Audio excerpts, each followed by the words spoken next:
فاتحہ۔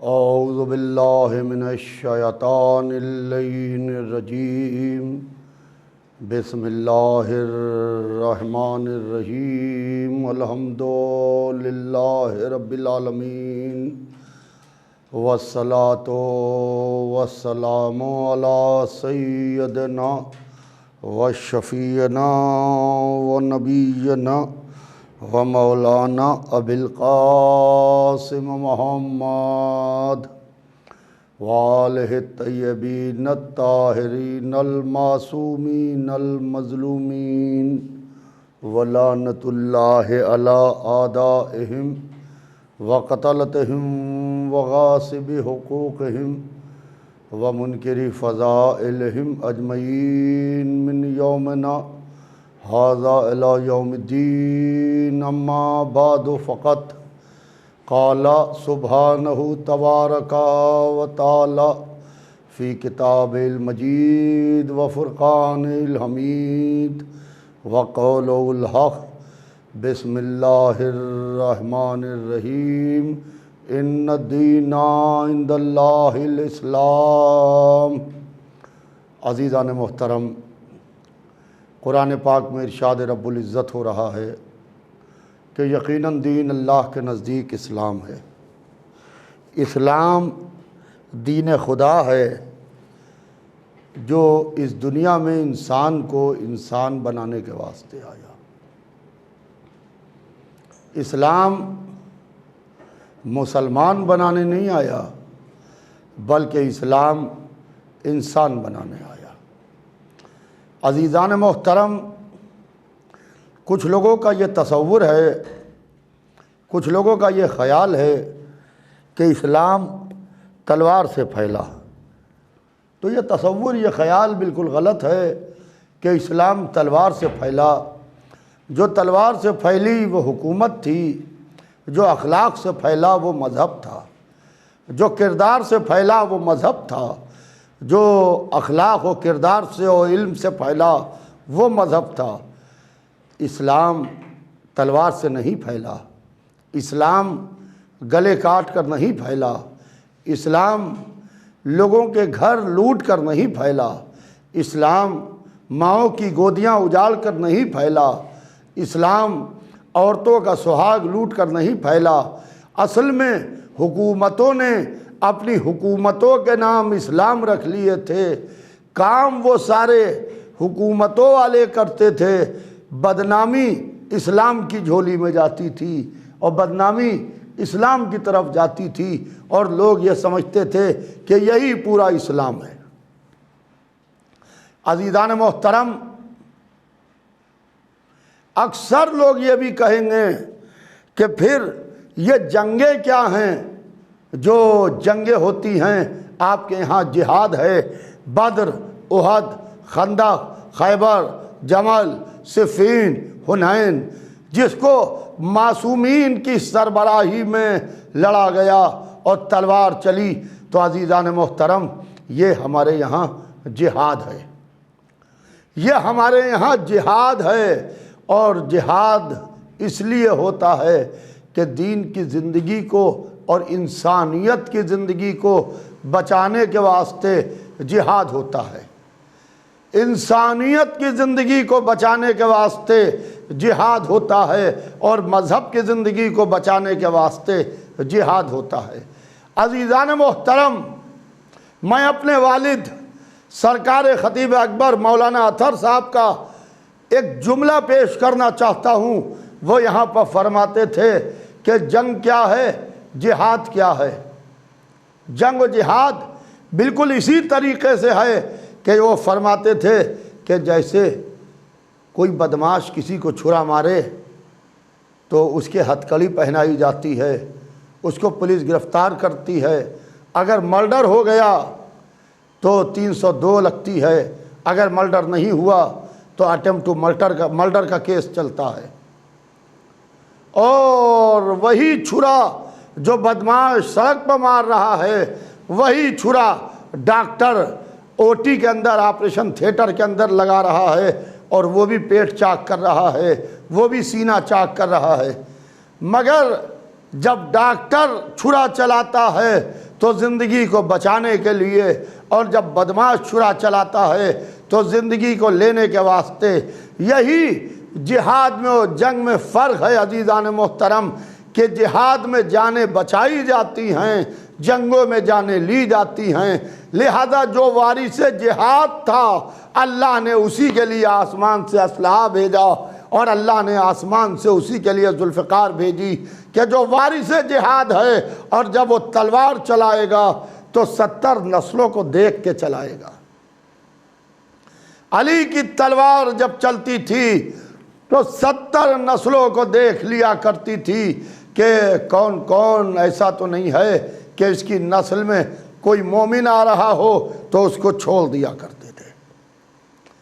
تو عزیزان محترم، یہی فرق ہے، جہاد میں اور جنگ میں حکومتیں جنگیں کرتی ہیں اور اس کا نام جہاد رکھ لیتی ہیں، اور اس سے بدنام اسلام ہوتا ہے، اس سے بدنام دین ہوتا ہے، اس سے بدنام مذہب ہوتا ہے۔ میرے عزیزوں، میرے سننے والوں، یہ عشرہ مجالس میں انسان یہاں سے میسج لے کے جاتا ہے، یہاں فرش ادائے حسین سے کچھ سیکھ کے اٹھتا ہے۔ فرش ادائے حسین ہمیں تہذیب سکھاتی ہے، ہمیں اخلاق سکھاتی ہے، ہمیں پورا دین سکھاتی ہے، ہمیں پورا مذہب سکھاتا ہے فرش ادائے حسین۔ تو عزیزان محترم، میں عرض کر رہا تھا کہ اسلام اخلاق سے پھیلا، جو تلوار سے پھیلی وہ حکومت تھی، جو اخلاق سے پھیلا وہ مذہب تھا۔ سنیے گا عزیزان محترم، بڑا مشہور واقعہ اور ہزاروں دفعہ کا آپ کا سنا ہوا واقعہ، کوئی نیا واقعہ نہیں ہے، اس لیے کہ نیا اسلام بھی نہیں ہے تو نیا واقعہ کہاں سے لاؤں؟ دین وہی پرانا ہے، سردار رسول وہی ہیں، تو واقعات بھی وہی ہوں گے۔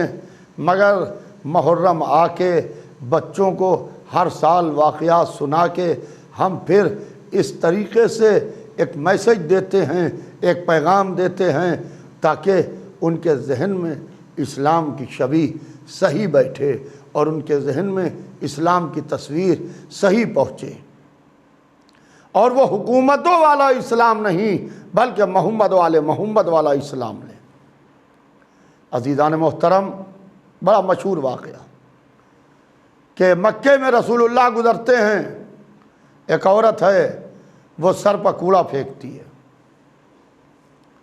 کوئی نیا واقعہ نہیں ہے جس کو میں سنا رہا ہوں، وہ سر پر روز کوڑا پھینکتی ہے اور رسول اللہ اسی طرف سے گزرتے ہیں۔ وہ کوڑا پھینک رہی ہے اور سردار رسول ادھر ہی سے گزر رہے ہیں۔ یا رسول اللہ، یا راستہ بدل دیجئے یا اس کو سزا دلوا دیجئے، کیونکہ یہ توہین برداشت نہیں ہے کہ ہمارے رسول کے سر پر کوڑا پھینکا جائے۔ کہا کہ اپنا راستہ بدلنے نہیں آیا ہوں بلکہ تمہارا راستہ بدلوانے کے واسطے آیا ہوں۔ یا رسول اللہ، اس کو سزا کیوں نہیں دلواتے؟ کہا رحمت للعالمین ہوں، اگر سزا دلواؤں گا تو رسول غضب بن جاؤں گا، لہذا میں رسول رحمت ہوں، میں کسی کو سزا نہیں دیتا۔ تو عزیزان محترم، اب عالم یہ ہے کہ روز گزر رہے ہیں، روز سر پر کوڑا پھینکا جا رہا ہے، اور وہ عورت بھی ایسی ہے بڑھیا کہ روز جس وقت رسول اللہ کے گزرنے کا وقت ہے اسی وقت پر وہ سر پر کوڑا پھینک رہی ہے۔ اب اللہ کے رسول نے دیکھا کہ ایک دن کوڑا نہیں آیا، گزر گئے، دوسرے دن پھر کوڑا نہیں پھینکا گیا، رک گئے، کیا بات ہے؟ وہ بڑھیا کہاں ہے، وہ عورت کہاں ہے جو میرے سر پر کوڑا پھینکتی تھی؟ کہا اے محمد، وہ بیمار ہے، وہ بہت علیل ہے۔ کہا مجھے اس کے پاس لے کے چلو، میں اس کی عیادت کو جانا چاہتا ہوں۔ پہچانیے کہ اسلام کیا ہے، پہچانیے کہ دین کیا ہے، پہچانیے کہ مذہب کیا ہے، اسلام نے کیا تمیز سکھائی ہے۔ کہتے ہیں میں اس کی عیادت کو جانا چاہتا ہوں، میں اس کی مزاج پرسی کو جانا چاہتا ہوں۔ اس کی مزاج پرسی کے واسطے وہ بالا خانے پہ رہتی تھی اوپر، رسول اللہ بالا خانے پر تشریف لے گئے تو وہ تو بستر مرگ پر تھی، بیمار تھی، کونیوں کے بل اٹھنے لگی، کہنے لگی کہ اے محمد اس وقت آئے ہو بدلہ لینے کے لیے جب میں بیمار ہوں؟ تو رسول اللہ مسکرائے، کہا کہ میں بدلہ لینے نہیں آیا ہوں بلکہ تیری مزاج پرسی کے واسطے آیا ہوں۔ جب میرے سر پر کوڑا نہیں پڑا تو میں نے پوچھا کہ کیا بات ہے، تو ٹھیک تو ہے نا؟ کیونکہ میرے سر پر کوڑا نہیں پھینکا تو نے۔ وہ سوچ میں پڑ گئی کہ جس شخص کے سر پر ہم روز کوڑا پھینکتے ہیں وہ ہم سے بدلہ لینے نہیں آیا ہے آج، بلکہ ہماری مزاج پرسی کو آیا ہے۔ بیٹھ کے اس سے اخلاق سے باتیں کی، ان کے دہن اقدس سے جو الفاظ کے موتی جاری ہوئے اس میں وہ بڑھیا گرفتار ہونا شروع ہوئی، اور یہاں تک کہ وہ گرفتار ہو رہی ہے گرفتار، اور رسول اللہ نے اخلاق کی زنجیروں میں اس کو جکڑنا شروع کیا، اس کو قید کرنا شروع کیا، اور جب قید کر چکے تو اٹھ کے جانے لگے کہ میں جا رہا ہوں، پھر آؤں گا تیری عیادت کو۔ جب اس نے یہ دیکھا کہ یہ شخص ہمیں ستا نہیں رہا ہے، ہم سے بدلہ نہیں لے رہا ہے، ہمیں میرا دل نہیں دکھا رہا ہے، بلکہ یہ مجھ سے مسکرا کے میری خیریت پوچھ رہا ہے، تو کہتی ہے کہ محمد جا کہاں رہے ہو؟ پہلے مجھے کلمہ پڑھوا دو۔ سنیے گا عزیزان محترم، پہلے مجھ کو کلمہ پڑھوا دو۔ تو یہ کون سی شے ہے جو کلمہ پڑھوا رہی ہے؟ یہ کون سی شے ہے جو کلمہ پڑھوا رہی ہے؟ یہ کلمہ کس نے پڑھوایا؟ یہ کلمہ تلوار نے پڑھوایا کہ اخلاق نے پڑھوایا؟ تلوار نے پڑھوایا کہ کردار نے پڑھوایا؟ یہ کلمہ کردار محمد نے پڑھوایا۔ تو عزیزان محترم اور آگے بڑھیے، اور آگے بڑھ کے دیکھیے کہ جو رسول اللہ کے جانشین ہیں، جو رسول اللہ کے سکسیسر ہیں، ان کا کیا عالم ہے کہ رسول اللہ بیٹھے ہوئے، ایک شخص ہے جو رسول اللہ کو روز برا کہتا ہے، جہاں بیٹھتا ہے رسول کو برا کہا کرتا ہے، جہاں بیٹھتا ہے اللہ کے رسول کی برائی کرتا ہے۔ ایک دن مسلمانوں کو وہ مل گیا، جب مسلمانوں کو مل گیا تو مسلمان اسے گرفتار کر کے اسے رسیوں میں باندھ کے لے کے آئے اور رسول اللہ کے سامنے لا کے اس کو ڈال دیا۔ یا رسول اللہ، یہ وہی شخص ہے جو آپ کو برا کہتا ہے، یہ وہی شخص ہے جو ہر جگہ بیٹھتا ہے آپ کی شان میں نازیبہ جملے کہتا ہے۔ سب کی سنتے رہے۔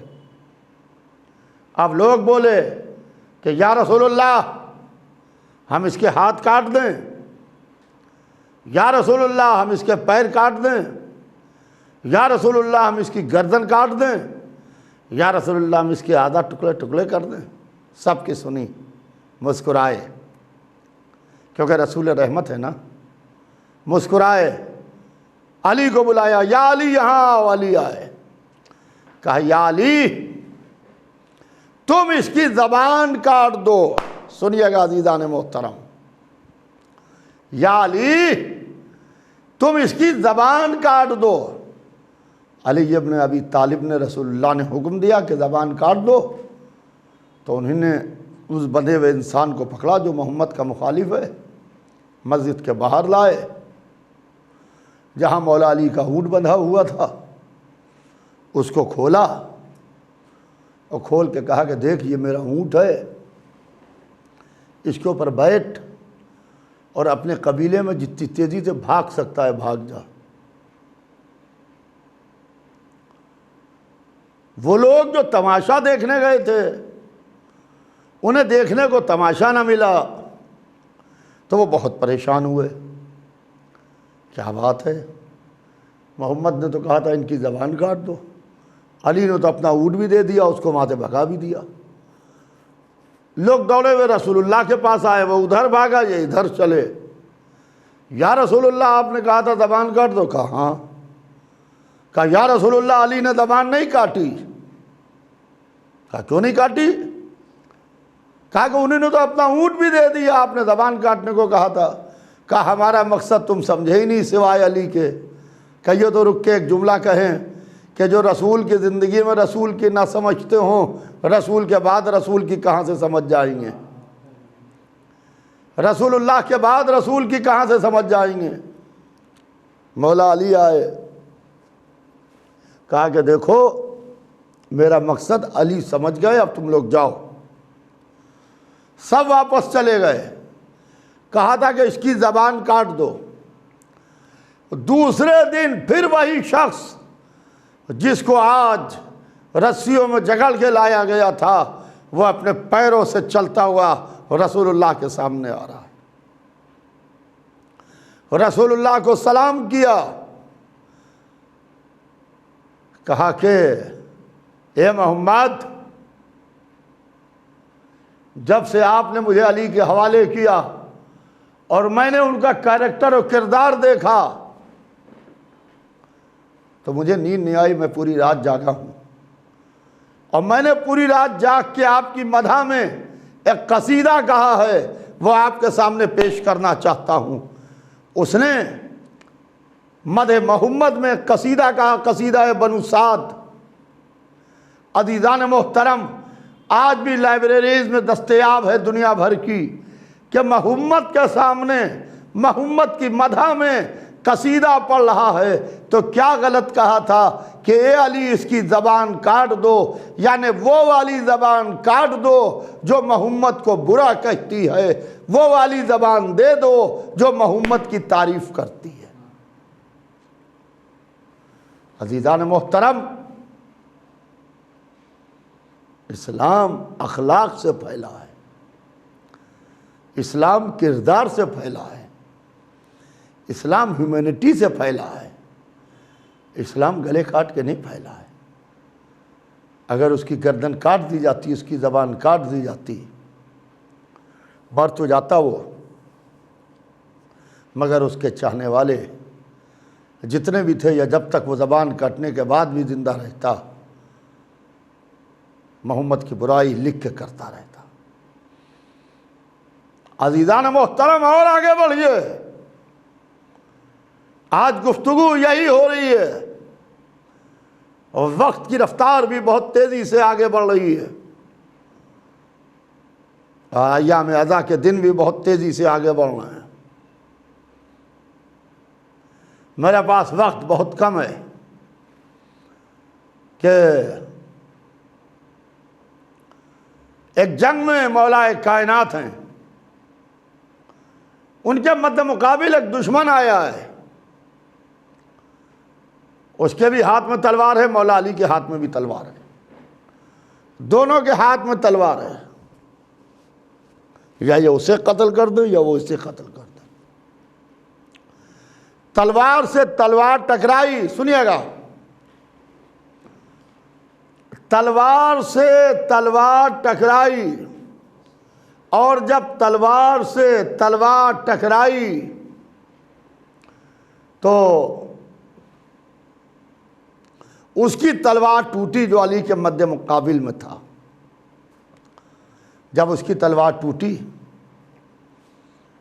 تو مولا علی کی لڑائی کے کچھ اصول تھے، نہتوں پہ وار نہیں کرتے تھے، بھاگتے کا پیچھا نہیں کرتے تھے، اپنا نام بتا کے حملہ کرتے تھے۔ کبھی علی نے نہتے پہ وار نہیں کیا کہ جس کے ہاتھ میں تلوار نہ ہو اس کو پہ وار کر دیں، یہ بہادری کے خلاف ہے۔ بھاگتے کا کبھی پیچھا نہیں کیا کہ جو اپنی جان بچا کے بھاگ رہا ہو اس کو دوڑا کے مار دو، یہ علی کی لڑائی کے اصول کے خلاف تھا۔ اور علی کبھی پشت پر، پیٹھ پر زرہ نہیں پہنتے تھے۔ پیٹھ پر زرہ اس لیے نہیں پہنتے تھے کہ اکثر لوگوں نے کہا کہ یا علی زرہ کو پیٹھ پر کیوں نہیں پہنتے ہیں؟ کہا کہ جسے میدان سے بھاگنا ہو وہ زیرہ پشت پر پہنے۔ علی تو ہمیشہ آگے بڑھتے رہتے تھے۔ اس تلوار سے تلوار ٹکرائی عزیزان محترم، اس کی تلوار ٹوٹی، اور اب جو ٹوٹی تو علی کے سامنے ہاتھ پھیلا دیا، یا علی مجھے اپنی تلوار دے دیجئے۔ علی مارنے جا رہے تھے، علی نے دیکھا کہ تلوار ٹوٹ گئی، علی نے تلوار روک لی۔ جیسے ہی تلوار روکی تو اس نے کہا علی اپنی تلوار مجھے دے دو۔ اب میرے سننے والے سنیں، جہاں جہاں زینبیہ چینل کے حوالے سے میری یہ تقریر سنی جا رہی ہے، میں ان تمام لوگوں سے مخاطب ہوں جہاں جہاں تک میری یہ آواز، میرا یہ پیغام، میری یہ مجلس جا رہی ہے، میں اپنے سننے والوں سے مخاطب ہوں کہ جیسے ہی اس نے ہاتھ بڑھایا، یا علی اپنی تلوار دیجئے، علی نے یوں ہاتھ بڑھا کے تلوار نہیں دی۔ علی بھی گھوڑے پر بیٹھے تھے رہوار پر، وہ بھی گھوڑے پر بیٹھا تھا۔ علی چاہتے تو تلوار اٹھا کے دے سکتے تھے، مگر تلوار اٹھا کے دیتے تو اس کے دل میں ڈر رہتا کہ ایسا نہ ہو کہ علی مجھے قتل کر دے، ڈرا رہتا۔ علی ہاتھ کو زمین کی طرف لے گئے اور زمین کے قریب تلوار کو زمین سے کھسرا کے اس کی طرف پھینک دیا۔ یہ علی نے زمانے کو تہذیب سکھائی کہ تمہارا دشمن کیوں نہ ہو، تمہیں قتل کرنے کے واسطے کیوں نہ آیا ہو، جب ہاتھ پھیلائے تو سائل ہو گیا، تو سائل کو ڈرا کے نہیں بلکہ چھپا کے دو۔ یہ علی کی تمیز ہے، یہ علی نے زمانے کو تمیز سکھائی ہے، یہ علی نے زمانے کو لوگوں کی مدد کے واسطے کہ کیسے لوگوں کی مدد کی جاتی ہے اور اپنے دشمن کی کیوں کر مدد کی جاتی ہے، یہ علی نے زمانے کو درس دیا۔ اس نے تلوار گھوڑے سے اتر کے جیسے ہی اٹھائی، اب علی کے ہاتھ خالی تھے، اس کے ہاتھ میں تلوار تھی، تو کہنے لگا کہ یا علی اب تمہیں کون سی شے بچائے گی؟ تلوار تو میرے ہاتھ میں، تمہارے ہاتھ خالی ہیں۔ تو علی مسکرائے، کہا تو یہ سمجھتا ہے کیا تلوار بچاتی ہے؟ بچانے والا تو اللہ ہے، بچانے والا تو اللہ ہے۔ اس طریقے سے اللہ کی وحدانیت کا اعلان کیا علی ابن ابی طالب نے کہ وہ گھوڑے سے کودا، تلوار کو پھینکا، ہاتھوں کو جوڑا، علی کے قدموں کو پکڑا، کہتا ہے کہ یا علی، یا علی ایک دفعہ کلمہ پڑھوا دو مجھ کو، مجھے کلمہ پڑھوا دو۔ علی نے کہا کہ یہ کون سی شے ہے جو تجھے کلمہ پڑھوا رہی ہے؟ کہا کہ یا علی یہ آپ کا اخلاق ہے، یہ آپ کا کردار ہے جو مجھے کلمہ پڑھوا رہا ہے۔ تو عزیزان محترم، یہ ہیں علی ابن ابی طالب علیہ السلام، کہ کس طریقے سے اسلام کی طرف لوگوں کو راغب کر رہے ہیں، کس طریقے سے اپنے کردار کے ذریعے سے مسلمان بنا رہے ہیں۔ گلے کاٹ کے مسلمان نہیں بنایا گیا ہے، گلے کٹا کے مسلمان بنایا گیا ہے۔ عزیزان محترم، ایک واقعہ اور سنیے، میری مائیں، میری بہنیں بھی اس مجلس کو سن رہی ہیں کثیر تعداد میں، مجھے علم ہے اس کا۔ شہزادی کا تذکرہ نہ ہو اور مولا علی کا ذکر ہو تو یہ بات مناسب نہیں۔ مدینہ میں ایک یہودی ہے جو دشمن خدا ہے، دشمن رسول ہے، دشمن اسلام ہے، دشمن قرآن ہے۔ وہ مدینہ کا رہنے والا یہودی، وہ مدینہ کا رہنے والا یہودی، عالم یہ ہے عزیزان محترم کہ روز محمد کو برا کہتا ہے، دولت والا ہے، دولت ہے، لہذا دولت والوں کے دروازے پر ہمیشہ مجمع جمع رہتا ہے، مجمع جمع ہے، اور وہ محمد کو برا کہہ رہا ہے۔ اسی مدینے میں رسول اللہ بھی رہتے ہیں، اسی مدینے میں مولا علی بھی رہتے ہیں، مگر مولا علی نے اس کو قتل نہیں کیا، رسول اللہ نے اس کو حکم نہیں دیا، لکم دینکم ولی دین، تمہارا دین تمہارے ساتھ، ہمارا دین ہمارے ساتھ۔ عزیزان محترم، یہ ہے معاملہ کہ تم اپنے دین پر رہو، ہمیں اپنے دین پر رہنے دو، تم اپنے دین پر رہو، ہمیں اپنے دین پر رہنے دو۔ تو وہ مدینے میں جتنے ہیں سب اصحاب ہیں، شہر رسول ہے مدینہ، اور وہ محمد کو برا کہتا ہے۔ رسول اللہ کا یا مولا علی کا کسی کا کوئی حکم نہیں ہے کہ اس کو نہ ستایا جائے۔ ایک دن بی بی فاطمہ زہرا کے گھر میں کچھ مہمان آتے ہیں، سنیے گا، جب بی بی کے گھر میں کچھ مہمان آتے ہیں تو بی بی نے مولا علی کو بلایا، یا علی میرے گھر میں کچھ مہمان آئے ہیں، یا علی میں مہمانوں کی خاطر چاہتی ہوں، یا علی میں مہمانوں کی خاطر چاہتی ہوں، یا علی کیوں کر ہو خاطر، خاطر کیوں کر ہو، گھر میں تو کچھ ہے نہیں۔ فاطمہ زہرا اپنی چادر کو لے کے جاتی ہیں، کہتی ہیں یا علی اس چادر کو لیجئے، مدینے میں فلاں جگہ فلاں یہودی رہتا ہے، میری یہ چادر اس یہودی کو جا کے دے دیجئے، اس کے بدلے میں وہ کچھ درہم کچھ دینار دے گا، وہ لے کے آئیے تاکہ میں مہمانوں کی خاطر کروں۔ یہ بی بی وہ ہیں جہاں مصلی بچھایا جاتا ہے تو طعام جنت آتے ہیں، اس گھر میں ہاتھوں کو دھو دیا جاتا ہے تو جواہر میں تبدیل ہو جاتے ہیں، اس گھر کی کنیز سونا بنانا جانتی ہے، یہاں ملائکہ کو حکم دے دیا جائے تو جنت کے طعام آ جائیں، مگر ایسا نہیں ہے، ہر جگہ معجزہ دکھانا مقصود نہیں ہے،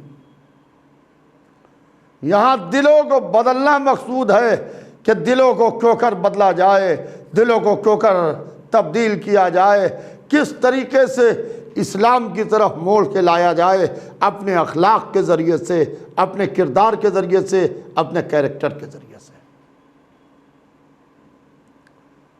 گھر مولا علی کا ہے، بی بی فاطمہ اس گھر میں رہتی ہیں، مگر بی بی فاطمہ کہہ رہی ہیں یا علی میرے گھر میں مہمان آئے ہیں، یہ مرد کی ڈیوٹی ہے وہ کما کے لائے عورت کو دے تاکہ عورت مہمانوں کی خاطر کرے،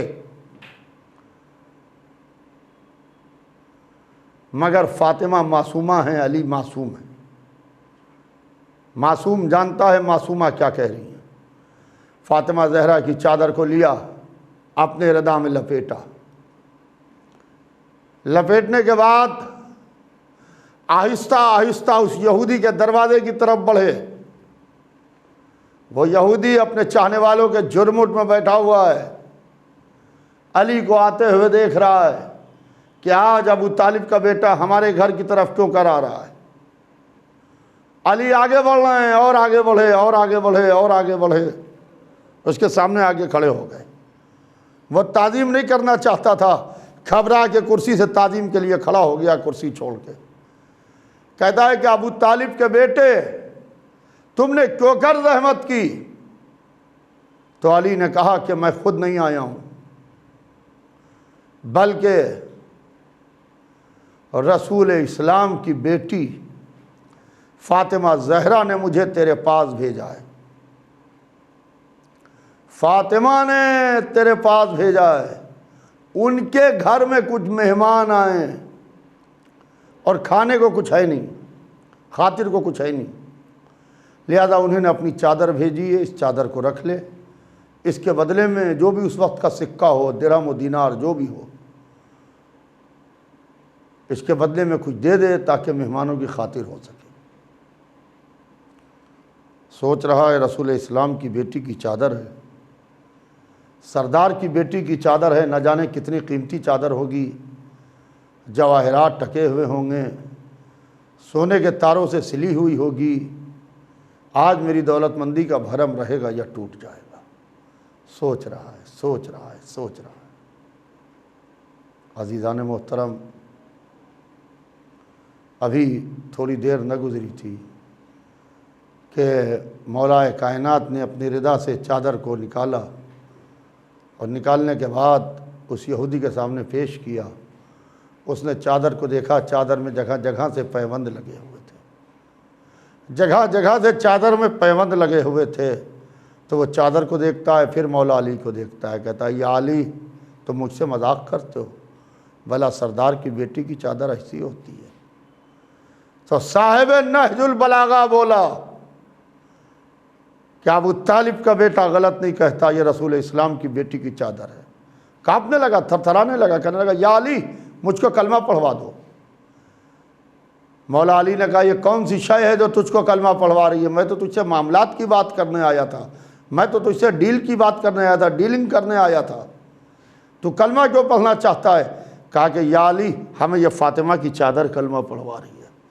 جس بی بی کی چادر ایسی ہے تو وہ بی بی خود کیسی ہوگی، اس کا بابا کیسا ہوگا، وہ اللہ کیسا ہوگا، وہ اسلام کیسا ہوگا۔ عزیزوں، مولا علی سے کہتا ہے کہ یا علی تم گواہ رہنا، میں تمہارے سامنے مسلمان ہوتا ہوں۔ ہاں عزیزوں، یہی فاطمہ ہیں کہ جب خبر شہادت حسین ابن علی ملی، اللہ اللہ جبرائیل آتے ہیں، آ کے خبر شہادت حسین ابن علی رسول اللہ کو دیتے ہیں۔ ہائے ہائے، رسول کہتے ہیں کہ ابھی جبرائیل آئے تھے، انہوں نے آ کے یہ کہا کہ میرا حسین کربلا میں 3 دن کا بھوکا پیاسا شہید کیا جائے گا۔ فاطمہ نے رونا شروع کیا، فاطمہ نے گریا شروع کیا۔ نانا یہ واقعہ کب ہوگا؟ کہا کہ بیٹی نہ میں ہوں گا نہ تم ہوگی، نہ علی ہوں گے نہ حسن ہوں گے۔ تو فاطمہ نے کہا کہ میرے بچے پر روئے گا کون؟ میرے بچے کا ماتم کون کرے گا؟ کہا کہ اللہ ایک ایسی قوم کو پیدا کرے گا جس کے مرد تمہارے مردوں کا ماتم کریں گے، جس کی عورتیں تمہاری عورتوں کا ماتم کریں گی۔ ہاں عزیزوں، آج 4 محرم گزر رہی ہے، ہاں جگہ جگہ ماتم ہو رہا ہے اس کرونا وبا میں، جبکہ ہر طرف ریسٹرکشنز ہیں، مگر ہر طرف سے ایک ہی آواز آ رہی ہے، یا حسین یا حسین یا حسین۔ ہاں عزیزو، بس مجلس تمام ہے، 2 آنسو بہا لیجئے۔ کہا کہ میرے بچے پر روئے گا کون؟ کہا اللہ ایک ایسی قوم کو پیدا کرے گا جس کے مرد تمہارے مردوں کا ماتم کریں گے، عورتیں عورتوں کا ماتم کریں گی، بچے بچوں کا ماتم کریں گے۔ ہاں عزیزوں، اللہ اللہ، فاطمہ نے ابھی آنسو پوچھے نہیں ہیں، حسین ابن علی آگے بڑھے، نانا آپ میرے رونے والوں کے ساتھ میں کیا سلوک کیجیے گا؟ کہا کہ بیٹا شفیع روز محشر ہوں، تیرے رونے والوں کی شفاعت کروں گا۔ بابا آپ کیا سلوک کیجیے گا؟ کہا کہ ساقی کوثر ہوں، تیرے رونے والوں کو کوثر کے جام سے سیراب کروں گا۔ بھیا حسن آپ کیا سلوک کیجیے گا؟ کہا کہ جنت کے جوانوں کا سردار ہوں، جنت کے دروازے پر کھڑا ہو کے تیرے رونے والوں کی شفاعت کروں گا۔ اب اماں فاطمہ کی طرف مڑے، اے اماں آپ میرے رونے والوں کے ساتھ میں کیا سلوک کیجیے گا؟ کہا کہ میرے لال سر کے بالوں کو بکھرا کے دروازہ جنت پر کھڑی ہو جاؤں گی۔ اللہ اللہ، یہ فاطمہ ہیں، جب ان سے پوچھا جائے گا امت کی شفاعت کے لیے کیا لائی ہو، تو فاطمہ اپنے ہاتھوں سے ردا ہٹائیں گی، فاطمہ کے ہاتھوں میں 2 کٹے ہوئے ہاتھ ہوں گے، پوچھا جائے گا یہ کیا ہے؟ کہیں گی بابا یہ میرے بیٹے عباس کے بازو، عرش اعظم الہی ہلنے لگے گا، آواز آئے گی اے محمد فاطمہ سے کہو کہ رضا ڈال لیں، اللہ اللہ جو عباس کے ہاتھ کربلا میں کٹے فاطمہ ان ہاتھوں سے امت کی شفاعت کرائے۔ الا لعنت اللہ علی القوم الظالمین۔